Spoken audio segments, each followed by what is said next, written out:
Welcome to Scrap Mechanic. As always, this is Kondrik. If you have played the game or watched many videos or streams of the game, you'll most likely know that you can only attach one switch or sensor to a single output, whether it's a controller, a motor, or something else that hasn't been added to the game yet in the future. But as you can see here, I have two switches controlling this door. And it doesn't matter which order I use them in, or which one I use first. They still open the door and close the door independently of each other. And it is not because of separate bearings, because eventually that would not work out so well. This is what is typically known as a two-way or a three-way switch. The technical term is an Xor Gate, which stands for exclusive OR, meaning that the output, which would be the door opening, only turns on when the output turns on when only one of the switches is active. As you can see here, both switches active, door closes.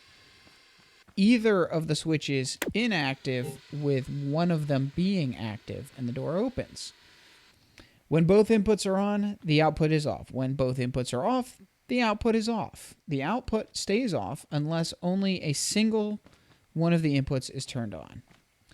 But anyway, enough explaining what it is. How about I show you how to make one? So this stone right here marks the actual design area. And then the bricks on the sides are just examples for the sake of this tutorial.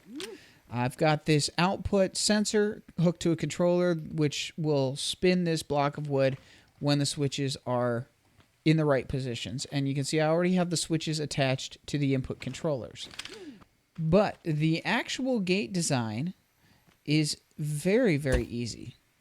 First, you take two bearings like this, and you place a block in front of either one of those attached to the bearing. Make sure they're attached to the bearing.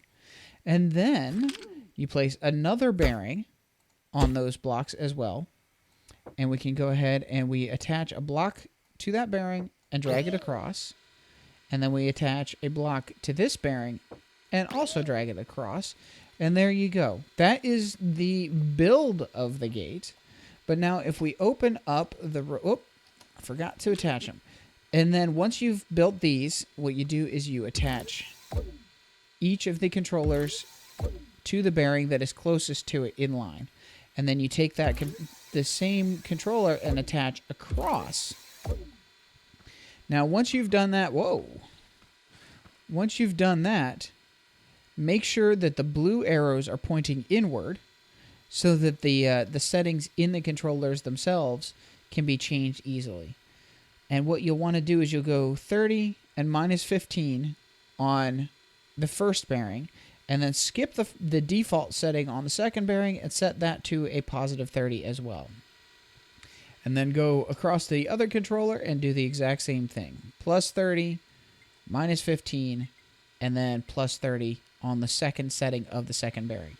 And as you can see, both of the bearings opened up and the wood has stopped spinning. But now if I flip this switch, the wood starts spinning again. And if I flip this other switch, the wood stops spinning. Now if I turn off the first switch again, the wood starts spinning again. And the reason this works this way is because adding that second bearing at the base means that when I turn on this switch, when I turn on the first switch, it makes sure that the opposing bearing, when I turn on this switch, it lowers down this thing that blocks the sensor, but it also makes sure that it raises up the other one, so that way, then, if I turn this one on, it lowers it down, but it doesn't lower it down as far because it's already raised up. And it also raises this one. So that way, you can either have both off and nothing happens, or both on and nothing happens. It's only when one or the other is the only one active.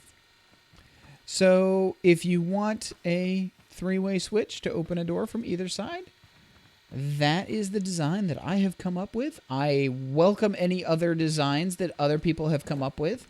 And in fact, I will link in the description, please remind me if I forgot, a tutorial done by Xisuma Void for a standard OR gate, which works slightly different from this.